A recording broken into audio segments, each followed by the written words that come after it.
Olá pessoal, começa agora mais uma videoaula do nosso canal Aprenda a Língua Portuguesa. Em primeiro lugar, inscreva-se no nosso canal para não perder nenhuma das nossas próximas videoaulas.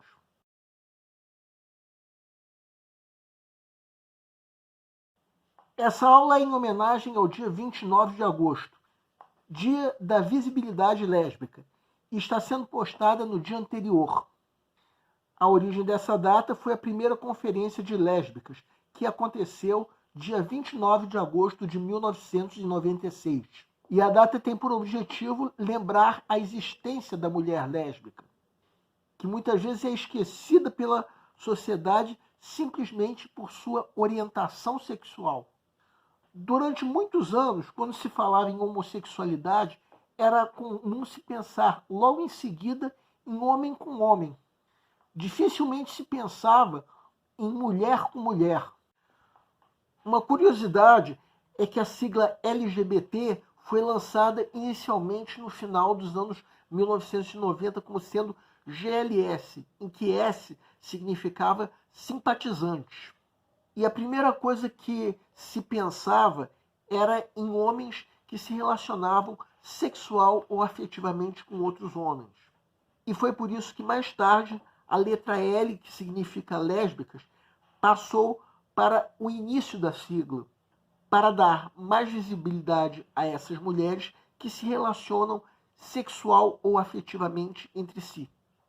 Por que será que quando se fala em homossexualidade, quase nunca se pensa em mulher com mulher? Se pensa muito mais em homem com homem. Já tivemos uma videoaula em homenagem ao Dia do Combate à Homofobia. Quem quiser pode acessar clicando no link logo acima.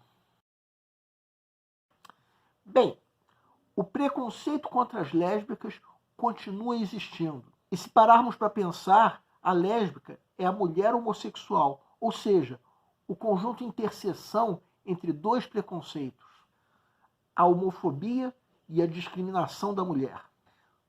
Como já falamos na nossa videoaula especial do combate à homofobia, até hoje as mulheres homossexuais recebem a denominação pejorativa de sapatão, assim como o homossexual masculino recebe a denominação pejorativa de viado. Mas nós estamos vivendo uma época de transgressão. Os termos que até agora foram usados de forma pejorativa podem muito bem serem usados no sentido inverso, ou seja, de combater o preconceito. Um exemplo disso é a festa Isoporzinho das Sapatão, que ocorre em diversos pontos do Rio de Janeiro. Vamos ver o que uma das frequentadoras desse evento fala sobre isso. Acabou a era dos nomes de festas discretos. Nós usamos sapatão mesmo. Fazemos piadas com caminhões, pochetes térmicas. A ideia é se reapropriar dessas expressões preconceituosas. E não temos vergonha destas palavras. Somos sapatões mesmo. Como podemos ver, essa frequentadora se coloca em conjunto com seus colegas como sujeito da oração, mostrando o protagonismo que o grupo tem no sentido de lutar por seus direitos. O Isoporzinho das Sapatão é um evento ao ar livre feito em praças públicas, sem cobrança de ingresso, que circula por diversos pontos da cidade do Rio de Janeiro, em que, ao som de alto-falantes, mulheres lésbicas se conhecem, muitas vezes sendo flechadas pelo cupido, desmentindo o boato de que apenas os homens gays se divertem à noite. Em geral, os próprios LGBTs chamam o ato de assumir a orientação sexual de sair do armário. Um ato muito difícil para muitas dessas pessoas. Para algumas delas, o mais difícil é assumir para si mesmas. Cada caso é diferente dos demais. Vamos ver agora o que disse Ana Lodge, fundadora do Instituto Semear Diversidade. Quando perguntam para Ana Lodge quanto tempo você demorou para sair do armário, a resposta é: eu nunca saí do armário.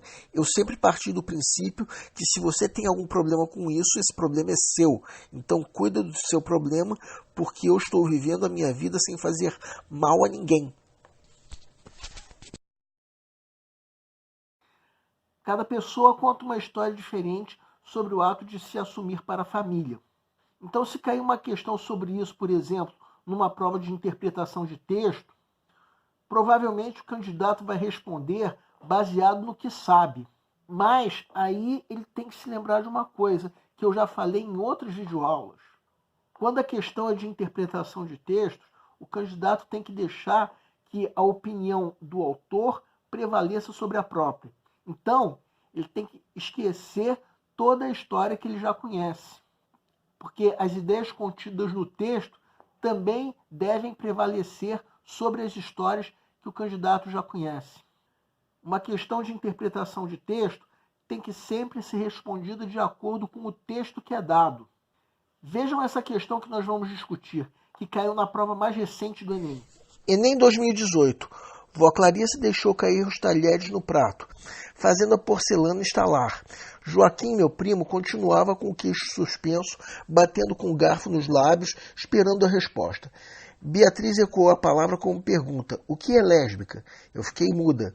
Joaquim sabia sobre mim e me entregaria para a avó e mais tarde para toda a família. Senti um calor letal subir pelo meu pescoço e me doer atrás das orelhas. Previ a cena. Vó, a senhora é lésbica? Porque a Joana é. A vergonha estava na minha cara e me denunciava antes mesmo da delação. Apertei os olhos e contraí o peito, esperando o tiro. Pensei na naturalidade com que Thaís e eu levávamos a nossa história. Pensei na minha insegurança de contar isso à minha família. Pensei em todos os colegas e professores que já sabiam. Fechei os olhos e vi a boca da minha avó e a boca da tia Carolina se tocando, apesar de todos os impedimentos. Eu quis saber mais, eu quis saber tudo, mas não consegui perguntar. A situação narrada revela uma tensão fundamentada na perspectiva do A. Conflito com os interesses de poder. B. Silêncio em nome do equilíbrio familiar. C. Medo instaurado pelas ameaças de punição. D. Choque imposto pela distância entre gerações. E. Apego aos protocolos de conduta segundo os gêneros. Peço para que deem uma pausa antes de ser dado o gabarito. O gabarito é letra B. Agora vamos entender o porquê do gabarito, bem como vamos entender qual deve ser o teu procedimento perante uma questão como essa. Vamos supor que você comece a fazer a prova com uma pré-leitura, em que você avalie o grau de dificuldade de cada questão. No caso dessa questão, você já vai perceber na pré-leitura que não se trata de uma questão de fácil resolução. Então ela já tem um grau de dificuldade médio ou superior. Agora vamos supor que chegou o momento de você fazer a questão mesmo. O curioso é que a temática dessa aula já nos obriga a falar sobre o preconceito. Convida a cada um de nós a abandonar o preconceito. Só que não deixa de ser uma forma de preconceito você achar que se aconteceu assim com fulano, beltrano, etc., é porque vai acontecer assim sempre. Então você percebe que esse texto fala sobre o momento em que uma personagem lésbica viveu um conflito interno, no momento em que estava sendo forçada a assumir sua orientação para a própria avó. Como foi o desenrolar da história? Durante um jantar de família, uma familiar perguntou: o que é lésbica? Isso gerou um estado de choque na família. A avó deixou cair os talheres. O primo espetou o garfo nos lábios. A própria narradora ficou muda, com medo que o primo a entregasse. Então temos aí um momento de silêncio. Uma pergunta que deixou todo mundo mudo, estupefato. No caso da narradora Joana, a tensão foi porque ela tinha uma namorada, a Thaís. E as duas encaravam isso com naturalidade. No momento em que Joana fecha os olhos, ela vê a cena que ela já sabia. O namoro da própria avó com uma tia. Então Joana sabia que, apesar de a avó ter a mesma orientação, ninguém sabia sobre esse fato. Ou melhor, sobre esses dois fatos. Então Joana estava insegura, porque sabia que o primo podia revelar esse segredo para a família, que geraria uma situação de desequilíbrio. Então percebam que Joana ficou muda pela insegurança de poder ter o próprio segredo revelado. Vó Clarissa ficou muda pelo mesmo motivo. E Joaquim ficou mudo para evitar, de alguma maneira, uma situação de desconforto. Ou seja, todos ficaram mudos para evitar uma situação de desequilíbrio. Ou, em outras palavras, como diz essa alternativa, todos ficaram mudos em nome do equilíbrio familiar. Das alternativas incorretas, a letra D comete o erro da contradição, que é a geração de uma ideia que está em desacordo com o texto. As outras alternativas incorretas cometem o erro da extrapolação, que é a geração de ideias que estão simplesmente ausentes no texto. A alternativa A, por exemplo. Onde é que o texto fala em conflito com os interesses de poder? Em nenhum lugar no texto. Se você marcou essa alternativa, pode ser que você tenha ouvido falar ou lido em algum lugar que isso aconteceu com alguém ou com outras pessoas quando assumiram para a família. Só que, nesse texto, isso não aparece. E a resposta tem que estar de acordo com o texto. Na alternativa C acontece a mesma coisa. Onde estão essas ameaças de punição? No texto, pelo menos, em lugar nenhum. Então, mais uma vez, você pode saber que isso aconteceu com fulano, com uma beltrana, etc, etc. Só que no texto isso não aparece. Sobre a letra E, protocolo de conduta segundo gêneros. Onde está isso no texto? Simplesmente não está. E a letra D é absurda, porque o texto fala exatamente o contrário. Choque imposto pela distância entre gerações. Não só isso não está no texto, como também o texto fala sobre uma semelhança entre o que se passava com vó Clarissa e o que se passa com sua neta, a narradora Joana. Então não havia esse choque, muito pelo contrário. Então, mais uma vez, se alguém marcou essa alternativa, deve ter pensado sobre o que aconteceu com outro alguém.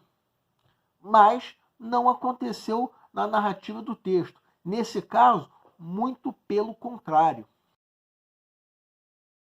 O nosso canal é voltado para você que está se preparando para uma prova de concurso, em especial vestibular.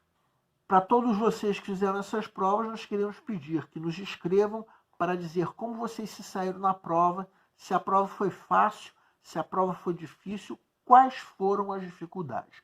Conforme for, nós faremos os devidos comentários numa próxima aula. E para todos vocês, nós desejamos boa sorte. Se você está gostando das nossas videoaulas, marca um gostei. Se não está gostando, marca um não gostei. Em ambos os casos, façam os devidos comentários para que nós possamos saber onde nós estamos errando.